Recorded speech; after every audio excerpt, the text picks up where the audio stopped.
Man who ghostwrote art of the deal says Trump is frightened by black people. The ghostwriter of Donald Trump's best-selling book The Art of the Deal has claimed the president is frightened by black people.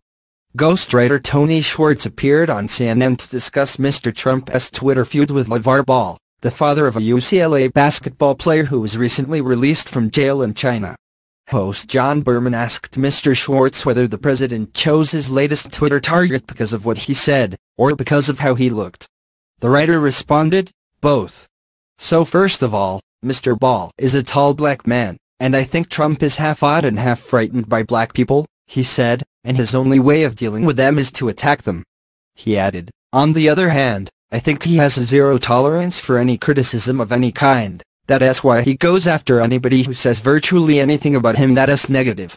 Asked for evidence of this point, Mr. Schwartz recalled being with Mr. Trump when he visited African-American players on the United States Football League teams he owned, or black fighters in the prize fights he sponsored. Sometimes, Mr. Schwartz said, the future president seemed almost jealous of the athletes' careers. On the other hand, he added, if he felt fear, he always felt aggression and a need to put them down. Mr. Trump previously stoked conflict with NFL players who chose to sit out the national anthem before games. The majority of NFL players are black, and the display was intended as a protest against police treatment of African Americans.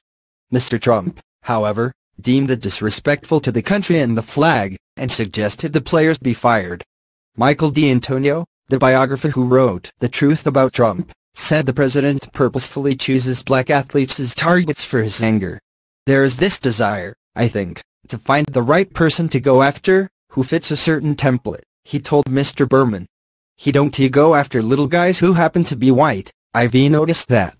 The biographer added, if he can pick out a target who is different from him, and who his base may also resent, that's the person he'll go after. Mr. Trump has denied targeting people of color in the past, claiming he is the least racist person. His feud with Mr. Ball started when the man's son, Leon, was arrested for shoplifting in China. Mr. Trump claimed he played a pivotal role in securing the younger Mr. Ball's release, but his father downplayed the president's role in an interview with ESPN. Mr. Trump responded via Twitter, accusing the elder Mr. Ball of being ungrateful for his help. Now that the three basketball players are out of China and saved from years in jail, LeVar Ball, the father of Leon, is unaccepting of what I did for his son and that shoplifting is no big deal, he wrote. I should have left them in jail.